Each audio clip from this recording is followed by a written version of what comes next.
తమిళనాడు ఎన్నికలను భారతీయ జనతా పార్టీ చాలా సీరియస్ గా తీసుకుంది. దక్షిణాదిలో బలపడేందుకు తమిళనాడు అత్యంత కీలకం కావడంతో బీజేపీ చాలా జాగ్రత్తగా రాజకీయం చేస్తోంది. ఇప్పటికే స్టార్ ఇమేజ్ ఉన్న నాయకులను తమిళనాడులో ఉపయోగించాలని బీజేపీ అడుగులు వేస్తోంది. తమిళనాడులో పలువురు స్టార్ హీరోలను కూడా భారతీయ జనతా పార్టీ ఈ మధ్య కాలంలో సంప్రదించినట్లు ప్రచారం మొదలైంది. ఇదే సమయంలో ఇతర భాషలపై కూడా ఎక్కువగా తమిళనాడులో బలంగా ఉన్న హిందుత్వ ఓటు బ్యాంకును తమ వైపు తిప్పుకునేందుకు బీజేపీ నాయకులు తీవ్రంగా కష్టపడుతున్నారు.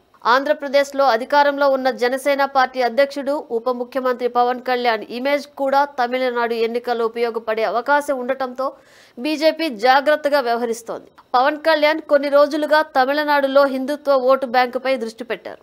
జనసేన పార్టీని కూడా యాక్టివేట్ చేసే విధంగా పవన్ కళ్యాణ్ అడుగులు ఉన్నాయి. ఇప్పుడు అన్నా డీఎంకేను అధికారంలోకి తీసుకొచ్చేందుకు కూడా పవన్ కళ్యాణ్ తీవ్రంగా ప్రయత్నాలు చేస్తున్నారని పవన్ కళ్యాణ్ తో ఎన్నికల ప్రచారం నిర్వహించేందుకు బీజేపీ ప్లాన్ చేస్తోంది. అక్కడ స్థిరపడిన కాపు ఓటు బ్యాంకును పవన్ కళ్యాణ్ ద్వారా టార్గెట్ చేసేందుకు అడుగులు వేస్తోంది. ముఖ్యంగా కోయంబత్తూర్, మదురై, తిరుపూర్, చెన్నై సహా కొన్ని ప్రాంతాల్లో కాపు ఓటు బ్యాంక్ బలంగా ఉంది. అలాగే చిత్తూరు, నెల్లూరు జిల్లాలో సరిహద్దుల్లో కూడా ఈ ఓటు బ్యాంక్ బలంగా ఉంది.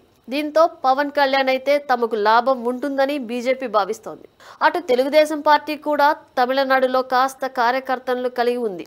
దీంతో పవన్ కళ్యాణ్ ను తమిళనాడు ఎన్నికల ప్రచారానికి ముందుగానే పంపించేందుకు బీజేపీ ప్రణాళికలు సిద్ధం చేస్తోంది. అటు తెలుగుదేశం పార్టీకి కూడా తమిళనాడులో మంచి ఓటు బ్యాంకు ఉంది. వీటిని తమ వైపు తిప్పుకుంటే ఎటువంటి ఇబ్బంది ఉండదు అని బీజేపీ నాయకత్వం ప్లాన్ ప్రకారం అడుగులు వేస్తోంది.